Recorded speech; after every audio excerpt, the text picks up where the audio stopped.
어느 날 멀쩡하던 행거가 무너졌다. 책 제목입니다. 이혜림 집사님이 언제 또 이 책을 썼나 모르겠어요. 동명이인입니다. 이혜림 작가가 쓴 22년도에 나온 책입니다. 저자가 이 책에서 이렇게 이야기를 합니다. 날마다 다른 옷과 액세서리를 해야만 외출할 수 있었던 맥시멀리스트였는데 어느 날 옷의 무게에 무너져 내린 행거 앞에서 이 맥시멀리스트의 회의감을 느끼고 미니멀리스트로 이렇게 이제 변화되었다라고 고백을 했습니다. 행거의 무너짐을 바라보면서 내가 너무나 많은 것을 가지고 있구나 실감했다라는 저자는 그때부터 이제 비워내기를 시작합니다. 비우면 비울수록 가벼울 줄 알았는데 왠지 공허해지더라는 것이지요. 그때 깨달은 것이 비우는 것이 중요한 것이 아니구나. 내 삶에서 중요한 것을 남기는 것이 중요하구나라고 깨달았다고 합니다. 저자는 남들이 말하는 사회적 기준에 꼭 맞춰야 되냐 하면서 자신만의 인생을 살아갑니다. 가벼운 삶을 선택했더니 인생이 더 풍요로워졌다라고 고백을 합니다.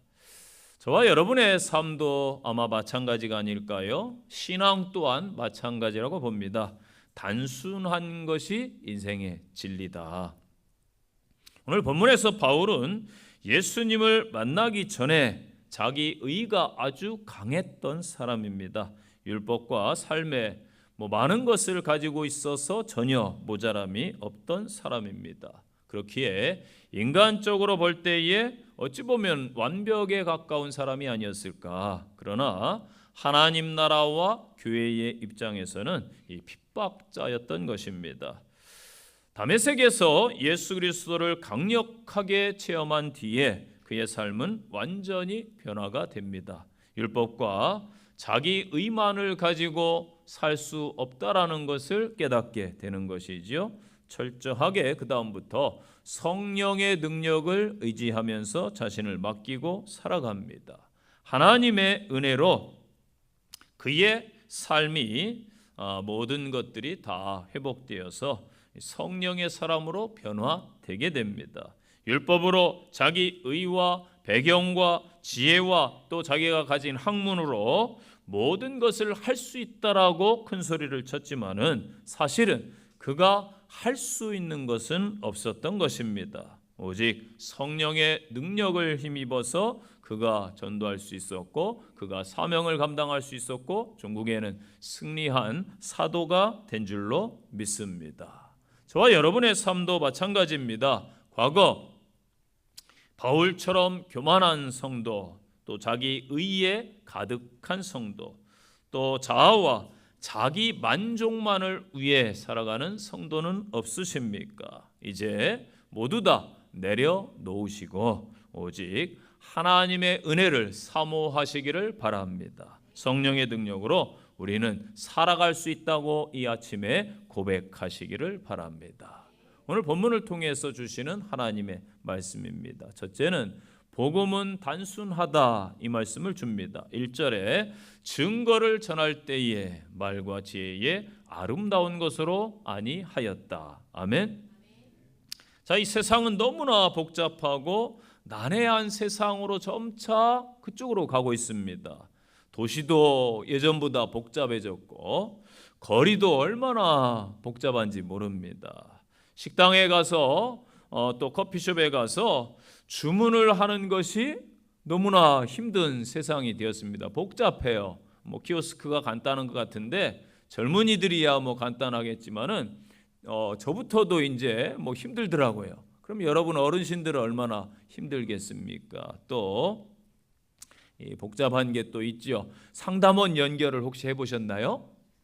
예, 웃으시는군요. 저도 짜증이 났습니다. 목회자인데도 짜증이 났어요. 20대 기자분이 실험을 했어요. 무슨 실험했냐면은 내가 카드를 한번 해지해 보겠다 해서 상담원과 카드 사이 연결을 했습니다.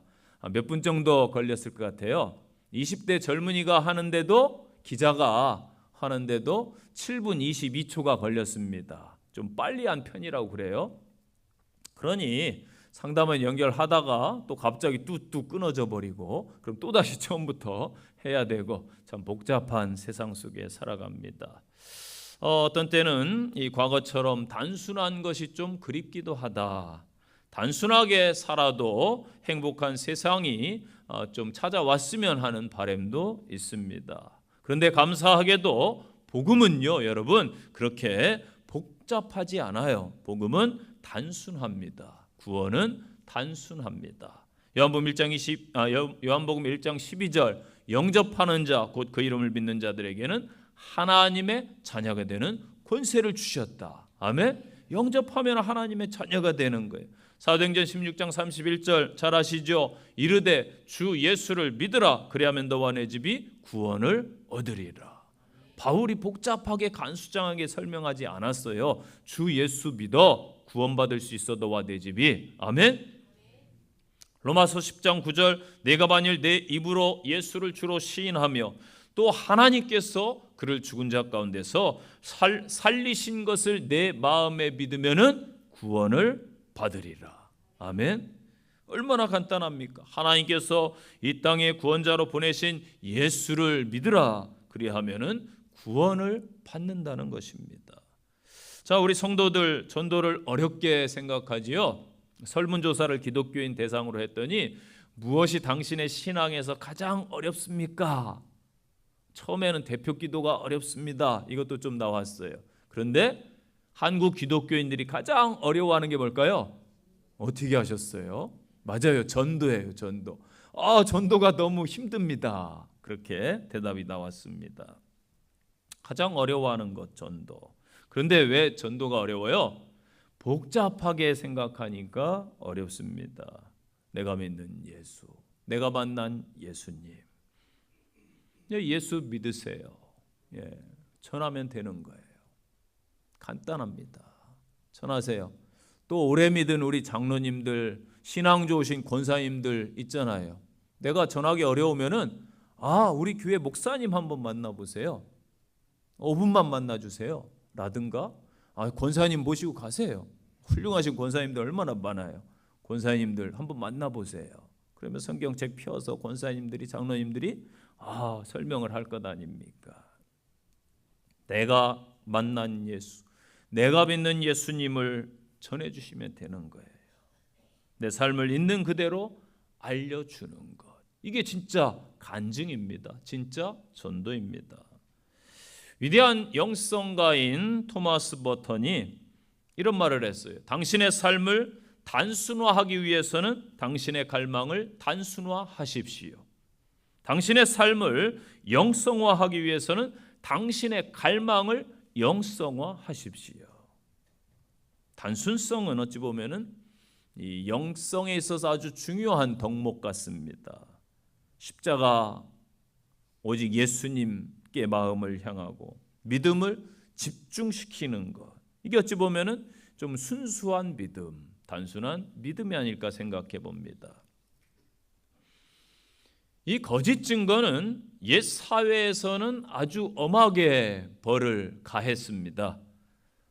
이 거짓 뉴스가 오늘날 많고 거짓이 만연한 세상 가운데 살고 있는데 이 말이 정말 중요합니다. 그래서 오늘 본문에 이제 배경이 되었던 옛날 아덴에서는 이러한 거짓 증거하는 사람은 시민권을 박탈했습니다. 고대 사회에서는 이게 엄청난 형벌입니다. 또한 로마 시대는 이 거짓 증거하는 사람을 낭떠러지에 데리고 가서 절벽에서 밀어버렸어요. 죽잖아요. 밀어버리면. 아마 한국에서 이렇게 한다면 거짓 뉴스 싹 사라져버릴걸요. 거짓말하는 사람 줄어들 것 같아요. 이집트에서는 거짓 증거하는 사람을 코를 잘라버렸습니다. 무서운 형벌이죠. 왜 그렇게 엄한 벌을 내렸을까요? 말이 사람을 죽게 하는 망가뜨리는 독을 품고 있기 때문입니다. 말 한마디 때문에 사람이 또 어처구니 없이 오해도 받고 억울한 일을 당하기도 하잖아요. 근데 제일 얄미운 사람이 있죠. 아니면 말고 이런 말 하면 안 돼요. 기독교인들은 책임을 져야 돼요. 내가 말했으면은 그 사람이 얼마나 힘들까. 나의 거짓말로 인해서 아니면 잘못된 전달로 인해서 마찬가지겠지요. 또 말은 반대로 자체가 감동을 주는 힘이 있어요. 사람을 변화시키는 힘도 있습니다. 그러나 말과 지혜의 아름다움으로 복음이 전파되지는 않습니다. 복음은 말의 힘에 의해서 전파되는 게 아닙니다. 그래서 1절에 말과 지혜의 아름다운 것.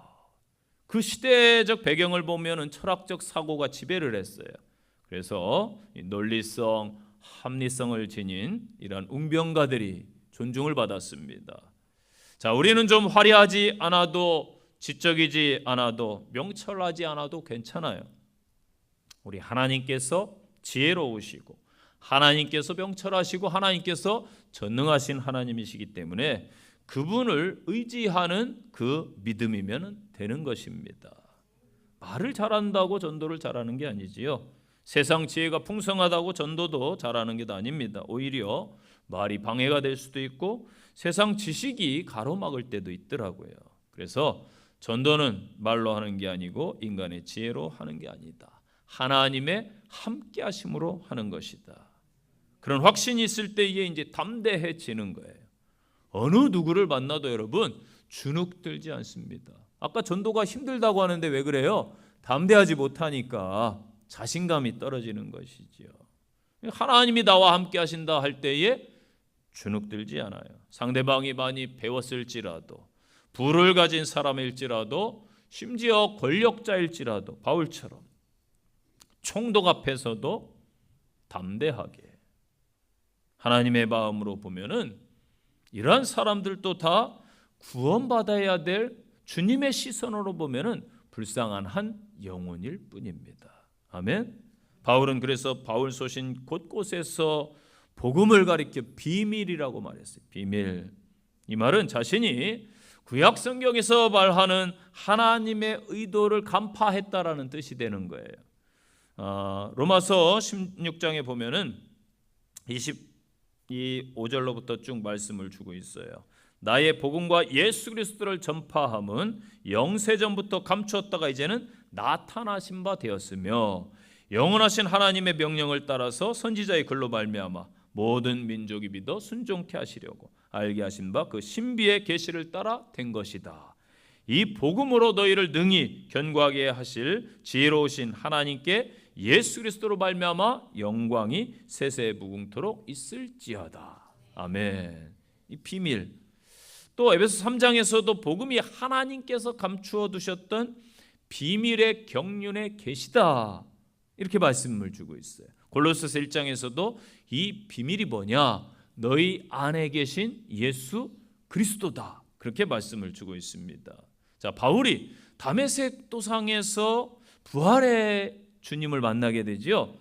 그 이후에 그는 자신의 죄악들이 이제 생각나는 거예요. 그래서 참회를 하는데 3년의 기간 동안 아라비아 광야에 갑니다. 사막에 가서 자신을 돌아보면서 회개하면서 기도하고 하나님을 만나는 체험을 하지요. 그러면서 기도하면서 구약 성경에서 드러나 있던 메시아의 도래 그리고 그의 십자가의 죽음 부활의 예언들이 성취된 것 또 그 일이 구원받은 자들에게 가져오는 구원의 영광과 풍성함을 담고 있다라는 사실을 깊이 체험하고 깨닫게 되는 것이지요. 그래서 예수 그리스도가 메시아요 구원자임을 깨닫는 것이 비밀이다. 큰 은혜다. 믿습니까? 자, 예수님께서 제자들에게 누가복음 10장에 보면은 그렇게 말씀하신 장면이 나와요. 너희가 보는 것을 보는 눈이 복되도다. 내가 너희에게 말하노니 많은 선지자와 임금이 너희가 보는 것을 보고자 하였으되 보지 못하였으며 너희가 듣는 것을 듣고자 하였으되 듣지 못하였다. 아멘. 예수님께서 이 말씀을 주세요. 자, 여러분 보세요. 많은 선지자라고 해서 다 주의 뜻을 분별한 게 아니에요. 거짓 선지자도 오늘날도 많고 성경에 보면은 시드기야 같은 거짓 선지자도 많고 이 뇌물에 눈먼 발람 같은 선지자도 있단 말이에요. 또 임금, 최고의 권세가 아닙니까? 지금의 대통령, 세계를 주름잡는 미국의 대통령이라든지 이런 사람들조차 보고 싶다고 해서 권력으로 볼 수 있는 게 아니라는 거예요. 듣고 싶다고 해서 듣지 못한다는 거예요. 자, 여러분, 지금 이 세상에는 예수님을 보지 못하는 사람들, 듣지 못하는 사람이 너무 많습니다. 많이 들어요. 그러나 헛된 뉴스, 잘못된 소식, 세상의 지식 필요도 하겠지요. 그런데 이 복음이 수많은 강단에서 오늘날 흘러나오고 수많은 기독교 채널에서 방송이 나오고 라디오에서 전파를 타고 있는데, 또한 기독교인들이 지금 계속 증거하고 선교사님들이 나가서 복음을 전하고 있습니다. 듣죠? 그런데 전하는데 듣지 못하고 보지 못해요. 그래서 비밀이라는 거예요. 이 비밀이 여러분 더 이상 비밀이 되면 안 된다라는 게 바울의 말씀입니다. 왜? 믿음의 사람들이 그들을 깨워야 된다라는 거예요. 믿습니까? 그 사명을 잘 감당하는 성도들 되시기를 간절히 축원드립니다. 두 번째 주시는 말씀, 나는 아무것도 알지 않기로 했다. 이게 바울의 고백이에요. 어느 날 위대한 부흥사였던 D.L. 무디 목사님께서 어느 대학교에 초청을 받아서 설교자로 섰습니다. 그래서 설교를 하고 예배가 끝난 다음에 그 교수님 한 분이 찾아오시더니, 이분이 이제 문학을 담당하는 교수였습니다. 그런 이야기를 하는 거예요. 목사님, 설교가 너무 좋았습니다만, 유감스럽게도 문법적으로 틀린 부분이 여러 군데 있었습니다. 그때 무디 목사님이 그렇게 말합니다. 충고 감사히 받겠습니다. 그런데 제가 교수님께 한 가지 묻고 싶은 것이 있습니다. 나는 문법도 안 맞는 언어로 수천 명의 영혼을 주님 앞으로 인도했습니다. 그러면 교수님은 그 정확한 언어로 몇 사람이나 그리스도께 인도했습니까? 2절 보세요. 아무것도 알지 아니하기로 작정하였습니다. 아멘. 바울은 아무것도 알지 않기로 작정했다. 여러분, 이 말씀을 오해하면 안 됩니다. 바울은 이미 많은 것을 알았던 사람이에요. 그런데 그러한 것을 귀한 가치를 만났기 때문에 버릴 수 있었다라는 겁니다. 그래서 크리스천들 공부 안 해도 돼, 이거 큰일 납니다. 성실해야 돼요. 열심히 살아야 돼요. 주어진 환경에서. 이게 성도다움인 거예요. 그래서 바울이 예수님을 만난 뒤에 아무것도 나는 알지 않기로 작정했다. 이 고백의 배경이 예수님을 진짜 만난 다음이라는 거예요. 과거에 그는 화려한 이력을 자랑했습니다. 세상 명예, 권세, 배경, 형식이 중요했던 바리새인 중에 또 바리새인입니다. 그러나 이제 고백하죠. 나는 아무것도 알지 않기로 했습니다. 그러면서 말해요. 단 두 가지는 예외입니다. 그 두 가지가 중요한 거예요. 첫째, 예수님만 알겠습니다. 자, 예수, 히브리어로 예수와, 여기에서 왔어요. 하나님은 구원이시다, 이 뜻입니다.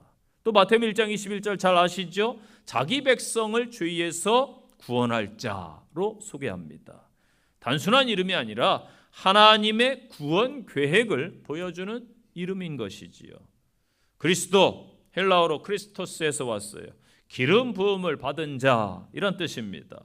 히브리어로는 메시아, 이 같은 의미죠. 하나님께서 특별한 사명을 위해 기름을 부으시고 선택하셨다, 임명한 사람, 이 뜻입니다. 그래서 예수 이름은 단순히 말로 표현되는 것을 넘어서 강한 영적인 능력, 이 의미를 내포하고 있는 것이지요.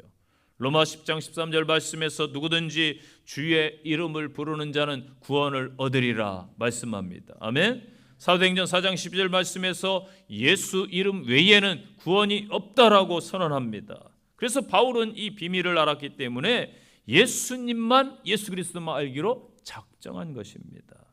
작정하다,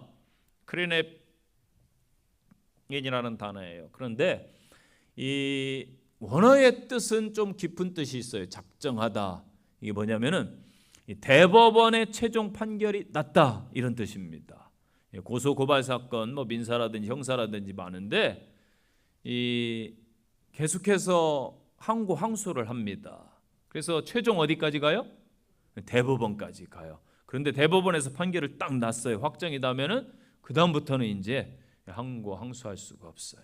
판결이 이미 난 것입니다. 확정이지요. 그런 뜻입니다. 최종적인 결정을 했다. 복음 전도에 있어서 달변 설득은 사실 의미가 없다는 것이지요. 모든 것이 헛됨을 아시고 사도 바울처럼 나는 오직 예수님만 전하겠다. 결단을 하시기를 바랍니다. 두 번째는 십자가만 알겠다 이 뜻입니다. 십자가. 자, 여러분 십자가는 상징물이기도 하지만은 능력입니다. 믿습니까? 네. 오늘날 십자가를 경시하는 그러한 사람들도 있습니다. 그러나 저희가 십자가를 우상화해서 걸어놓는 건 아니에요. 네. 예수님의 상징성을 가지고 십자가를 바라보는 것입니다. 그래서 십자가 안에는 예수님의 그 피가 흐르고 있어요. 그래서 의롭게 하는 능력이 있어서 저와 여러분을 의롭게 합니다. 또 하나님의 자녀 되게 하는 능력이 있어서 십자가 안에는 자녀의 권세를 누리게 해주기도 합니다. 성결케 하는 능력이 있어요. 예수 그리스도의 보혈의 피에는. 그렇기 때문에 성결케 정결케 하고 영원한 삶을 생명을 얻게 합니다. 또 십자가로 마귀의 권세를 다 무너뜨렸어요. 이겼어요. 그래서 사탄 마귀의 권세를 꺾는 능력이 있어서 십자가는 우리에게 승리를 주는 줄로 믿습니다. 그래서 바울이 빌립보 3장 7절에서 그러나 무엇이든지 내게 유익하던 것을 내가 그리스도를 위하여 다 해로 여길 뿐더러 또한 모든 것을 해로 여김은 내 주 그리스도 예수를 아는 지식이 가장 고상하기 때문이다. 아멘. 이 십자가만 가장 고상하다.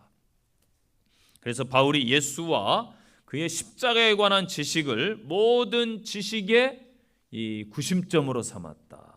바울 사도는 예수를 아는 지식, 유일한 지식이다라고 선포하는 것입니다. 인간의 이러한 이 지식에 의존하지 아니하고 예수 그리스도와 십자가에 못 박힌 것, 또 피의 복음, 구원의 복음, 생명의 복음만을 단순하게 전했다라는 것입니다. 고린도전서 1장 27절 그러나 하나님께서 세상에 미련한 것들을 택하사 지혜 있는 자들을 부끄럽게 하려 하시고 세상에 약한 것들을 택하사 강한 것들을 부끄럽게 하려 하시며 하나님께 세상에 천한 것들과 멸시받는 것들과 없는 것들을 택하사 있는 자들을 폐하려 하시나니 이는 아무 육체라도 하나님 앞에서 자랑하지 못하게 하려 하심이라. 아멘. 오늘날 최첨단 지식의 시대입니다. 너무나 인본주의가 발달한 시대입니다. 그러나 그런 것 좀 몰라도 괜찮습니다. 바울처럼 더 중요한 예수 그리스도를 아는 성도들이 되시기를 바랍니다. 야구장에 가보셨나요? 야구장에 갈 때 필요한 것은 팝콘이 아니에요. 먹는 게 아니에요. 티켓이 있어야 들어갈 수 있어요. 티켓. 네, 예매한 티켓이 여기 있습니다 하면 들어가는 거예요. 입장권이죠. 천국 티켓도 예수 이름만 가지고 있으면 들어가는 줄로 믿습니다. 이 복잡한 세상에서 내일 일을 여러분 염려하지 마세요. 오늘 하루 주님을 찬양하면서 예수님만 내가 따라가겠습니다. 그렇게 고백을 하시기를 바랍니다. 우리 함께 찬양으로 고백해 볼까요? 내일 일은 난 몰라요. 하루하루 살아요. 아주 오래된 찬양인데 가사가 너무나 은혜롭습니다. 함께 찬양 한번 고백하겠습니다.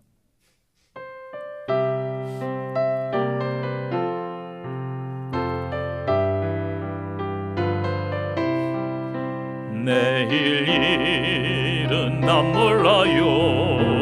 하루하루 살아요.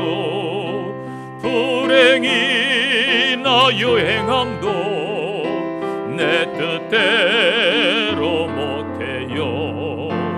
험한 이 길 가고 가도 끝은 없고 곤해요.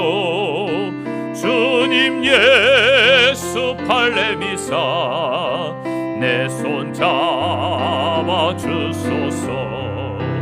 내일 일은 난 몰라요, 장래일도 몰라요. 아버지여 날 붙드사 평탄한 길 주옵소서. 만왕의 왕 예수께서 이 세상에 오셔서 만 백성을 구속하사 장구주가 되시네. 순교자의 본을 받아 나의 믿음 지키고 순교자의 신앙 따라 이 복음을 전하세. 불과 같은 성령이여 내 맘에 항상 계셔. 천국 가는 그날까지 주여 지켜 주옵소서. 아멘. 세 번째 주시는 말씀이에요. 따라서 하실까요? 성령의 능력으로 삽시다. 4절 다만 성령의 나타나심과 능력으로 하겠다. 바울의 고백입니다. 이 고백이 나온 이유는요, 이 바울이 아덴 지역에 갔는데 이 아덴 지역은 이 헬라 철학의 중심지입니다. 자신이 배웠던 수사학, 철학 그리고 웅변이 있었기 때문에 어쩌면은 자신의 능력을 가장 잘 드러낼 수 있는 곳이 아덴이라고 생각하고 아마 바울은 자신만만했던 것 같습니다. 그런 사람들이 가장 많이 보이는 아레오바고 광장에서 공개적으로 사람들을 만나서 토론도 하고 전도를 하기 시작했습니다. 이 사도행전 17장에 보면은 아덴 사람들이 어떠한 사람인가 설명을 주고 있어요. 그들은 모든 것에 신이 있다고 믿어서 너무나 많은 다신론자들입니다. 심지어 23절에는 알지 못하는 신에게도 경배하는 사람들이 있더라, 그렇게 표현하고 있습니다. 바울 사도는 이 지역이 자신에게 호재라고 생각해서 자신이 가진 철학적 지식으로 알지 못하는 신들을 믿는 사람을 전도해야 되겠다. 그런데 이게 궤변이라는 사실이에요. 그들에게 알지 못하는 신에 대해서 설명해 줘도 이해를 못한 것입니다. 바울이 자신의 배경을 사용해서 지혜의 아름다운 곳으로 전도했지만은 철저하게 실패했던 것입니다. 아덴에서 안타깝게도 열매가 전혀 없었습니다.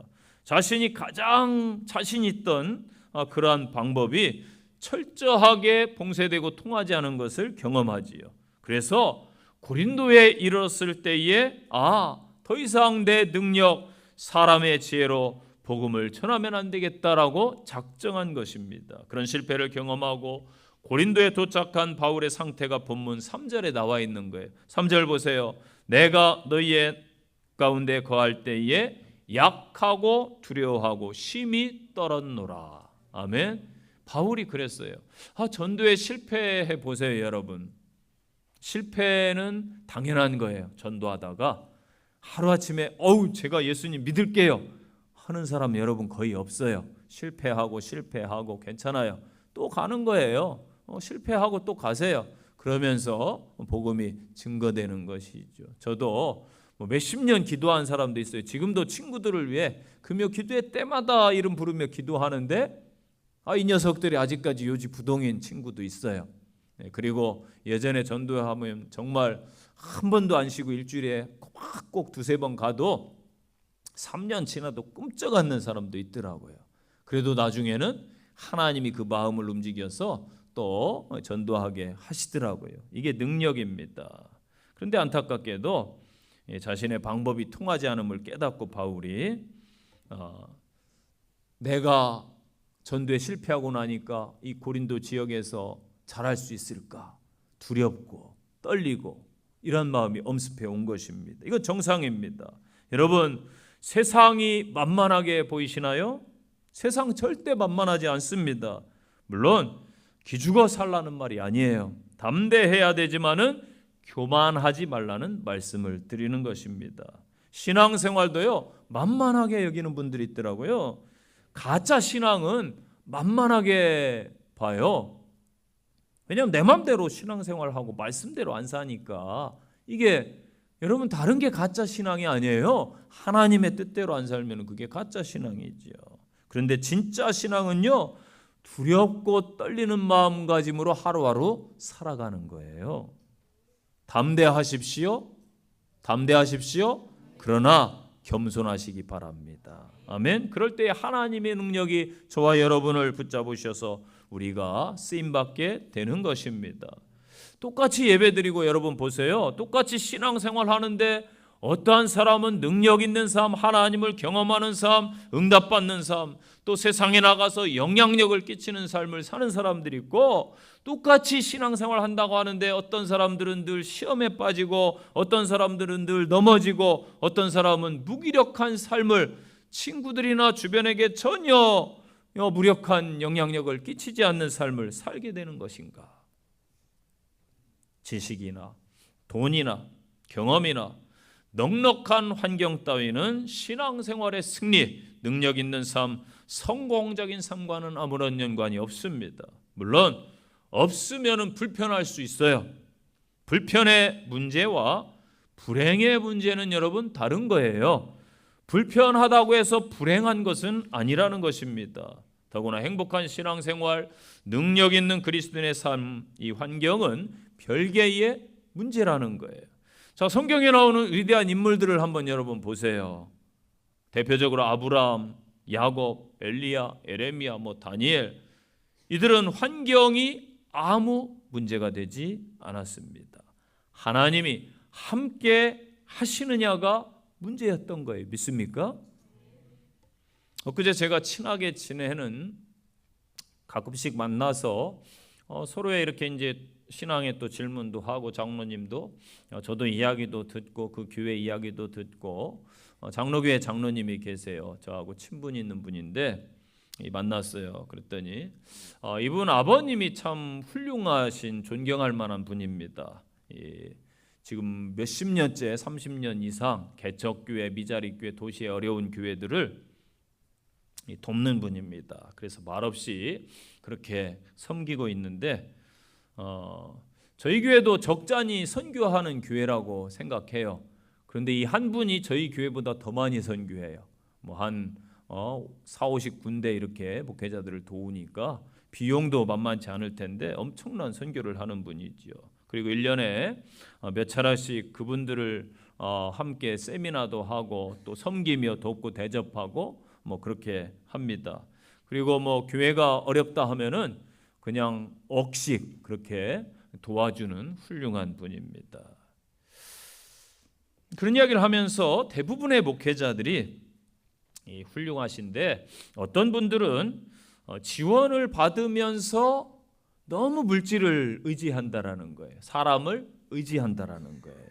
물론 개척하고 미자립교회 그러면 환경이 힘들고 상황이 어려우니까 그럴 수 있습니다. 그런데 조금은 아쉽다라는 것이지요.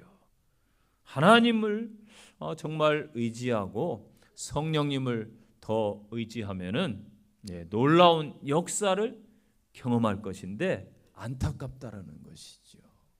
저도 목회하면서 정말 시골에서 목회할 때, 얼마나 시골이냐면은 아내가 기도 제목이 있었어요. 아내 기도 제목이 가게에 있는 데서 하나님 목회하고 싶어요. 여러분 편의점 쉽게 가잖아요. 구멍가게 하나가 없어가지고 아이들 과자 하나 사줄라 치면은 하루에 차 몇 대 안 다니는데, 그 시간 맞춰서 신장로, 저 옛날 사람이라 그래요. 신장로 거기 가서 서 있다가, 다행히 비포장은 아니에요. 포장된 도로입니다. 한국은 포장돼 있어요. 거기 서 있다가 가서 몇십 분 그냥 꼬불꼬불한 길 가서 가게 가서 하나 사와야 되는, 그러니 얼마나 힘들겠어요. 그때 아내 기도 제목이 하나님 구멍가게 있는 데서 목회하고 싶어요. 그게 이제 아내 기도 제목, 하나님은요, 신기하게 아내가 기도하면 들어주세요. 옛날에 섬에서 목회할 때 하나님 사택 큰 데서 목회해 주세요 했더니 부여에 얼마나 갔더니 교회보다 더 커 사택이. 청소하느라고 저 힘들었어요. 하나님은 기도를 들어주시더라고요. 그래서 섬에서 목회할 때 교회를 세우겠다고 맨 땅에 헤딩할 때 얼마나 힘들어요. 그때 제가 이래봬도 여러분 우습게 보면 안 돼요. 인맥이 넓은 사람이에요. 발이 커요. 그래서 선후배 목사님들 많이 알아요. 전 목사 내가 도와줄게 힘든데 계좌번호 대 선교해 줄게. 그런 분들이 제법 있었어요. 그때 제가 이제 고민하다가 결단을 내립니다. 내가 사람 의지하지 않고 하나님만 한번 바라봐야 되겠다. 하나님이 채워주시더라고요. 네, 저는 손 안 내밀었어요. 힘들었죠. 갈등 왜 없겠어요. 갈등이 있고 힘들죠. 그런데 하나님 그런 마음을 주셨어요. 사람 의지하지 말고 나를 한번 경험해 봐라. 여러분, 물론 사람에게 하소연하고 싶고 고민과 힘든 상황 속에 처했을 때에 이야기하고 싶고, 물론 그렇게 하세요. 도움 됩니다. 상담가 찾아가야 되고 친구 만나야 되고. 그런데 그 다음에 그렇게 하시고 하나님을 찾으세요. 믿습니까? 살아계시는 하나님, 우리 아버지 되시는 그분을 붙잡으세요. 사람 의지하고 너무 사람 의지하고 세상 환경 의지하고 물질을 의지하면은 하나님의 역사를 놓칠 수가 있어요. 경험해야 될 것을 경험하지 못할 수도 있어요. 고린도전서 1장 26절 형제들아 너희의 부르심을 보라. 육체를 따라 지혜로운 자가 많지 아니하며 능한 자가 많지 아니하며 문벌 좋은 자가 많지 아니하도다. 4절 기억하세요. 성령의 나타나심과 능력으로 하겠다. 아멘. 바울의 고백이에요. 옆 사람과 인사 권면하세요. 성령의 나타남과 능력으로 합시다. 아멘. 그래서 5절에 하나님의 능력에 있게 하려 하였노라. 아멘. 고린도전서 12장 3절 잘 아시는 유명한 말씀이에요. 또 성령으로 아니하고는 누구든지 예수를 주라 할 수 없느니라 말씀했어요. 그러므로 우리는 한 영혼을 위해서 늘 기도하잖아요. 가족을 위해 기도하잖아요. 하나님 앞에 기도한다라는 것은 사람의 의지 힘으로 할 수 없다라는 표현이에요. 나를 포기하고 하나님 앞에 맡기겠습니다. 예수님의 제자들 보세요. 여러분 3년 동안 예수님과 동거동락했어요. 하나님 나라의 비밀에 대해서 가장 가까이에서 늘 말씀을 주님께로부터 들었지요. 두 눈으로 두 귀로 수많은 기적 능력 체험했죠. 직접 봤어요. 그런데 그들이 예수님이 진짜 예수님이 누구인지 몰랐던 거예요. 부활의 주님이 나타나는데도 반신반의해서 믿지 못했어요. 그런데 예수님께서 승천하시면서 너희들 성령을 의지하고 기다려라. 그래서 그들이 오순절 마가의 다락방에서 기도할 때에 성령의 역사가 임하니까 복음이 깨달아지고 들었던 그 말씀들이 다 믿어져서 복음의 증인으로 순교한 줄로 믿습니다. 고린도전서 2장 10절에 오직 하나님의 성령으로 이것을 우리에게 보이셨으니 성령은 모든 것 곧 하나님의 깊은 것까지 통달하시느니라. 아멘. 요한복음 14장 26절 보혜사 곧 아버지께서 내 이름으로 보내실 성령 그가 너희에게 모든 것을 가르치고 내가 너희에게 말한 모든 것을 생각나게 하시리라. 아멘. 오직 성령이 너희에게 임하시면 너희가 권능을 받고 예루살렘과 온 유대와 사마리아 땅끝까지 이르러 내 증인이 되리라 하시니라. 아멘. 여러분 중요한 게 뭔 줄 아세요? 우리의 마음이에요. 마음가짐. 그래서 오늘 본문 18절에서 바울 사도가 뭐라고 그래요? 누가 주의 마음을 알아서 주를 가르치겠느냐? 그러나 우리가 그리스도의 마음을 가졌느니라. 그리스도의 마음을 내가 가졌다. 바울의 고백이에요. 사도 바울은 자신이 그리스도의 마음을 가졌다 고백합니다. 그가 그리스도의 마음을 가졌다라는 것은 인간 구원을 위해서 이 땅에 오시고 십자가에 못 박혀 죽으신 그 예수님의 사랑, 그 자비, 그 연민이 바울 자신에게도 있었다라는 것이죠. 우리가 진정 예수님을 위한 열심, 죽어가는 영혼들을 향해서 불쌍히 여기는 마음을 갖고 있다면은 하나님께서 여러분을 지혜와 능력을 주셔서 전할 수 있는 자로 사용할 줄로 믿습니다. 이 성령의 능력으로 회복하시기를 바랍니다. 베드로와 야고보와 요한 또 바울 사도, 이들은 성령의 능력을 힘입어서 사역한 사람들입니다. 오늘날 저와 여러분도 마찬가지지요. 성령의 역사는요, 과거나 오늘이나 동일한 줄 믿으시기를 바랍니다. 그 놀라운 능력을 힘입어서 십자가에 못 박힌 예수 그리스도, 부활하신 예수 그리스도, 다시 오실 심판주 예수 그리스도를 힘껏 전하는 믿음의 성도들이 되시기를 바랍니다. 결론의 말씀이에요. 유명한 고든 맥도날드 목사님이 있어요. 그의 어린 시절의 이야기가 있습니다. 한 번은 부모님이 아끼시는 램프를 실수로 바닥에 떨어뜨렸어요. 세라믹으로 된 이 램프에 금이 가게 되고 깜짝 놀래가지고 다행스럽게 아무도 보지 않았습니다. 그래서 어린 맥도날드는 금이 간 부분이 잘 보이지 않게 돌려가지고 식탁 위에 잘 올려놓았습니다. 그런데 그때부터 부모님이 조금만 램프로 가까이 가시거나 램프 이야기만 꺼내면 갑자기 얼굴이 빨개지고 가슴이 콩닥콩닥 뛰는 거예요. 비밀이 어디 있어요? 그래서 나중에는 엄마가 다 알지요. 부모는 물어요. 이 램프 네가 그랬니? 네, 대답과 함께 변명을 하기 시작하는데 엄마는 계속 가만히 듣고만 계셨습니다. 그리고는 아무 말 없이 램프를 갖고 부엌에 가시더니 이렇게 서랍을 열어서 강력한 접착제를 꺼내서 발라가지고 다시 식탁 위에 올려놓는 것입니다. 램프의 모양은 깨어진 흔적을 갖게 되었지만은 램프의 구실은 하게 된 것입니다. 그러면서 엄마가 이렇게 말합니다. 누구에게나 부서진 삶의 흔적이 있지만은 하나님의 은혜로 붙여진 그곳은 깨어지지 않은 것보다 더 강하게 붙어 있단다. 이것을 기억해라. 이 땅에요, 자신을 알지 못하는 너무나 많은 사람들이 있어요.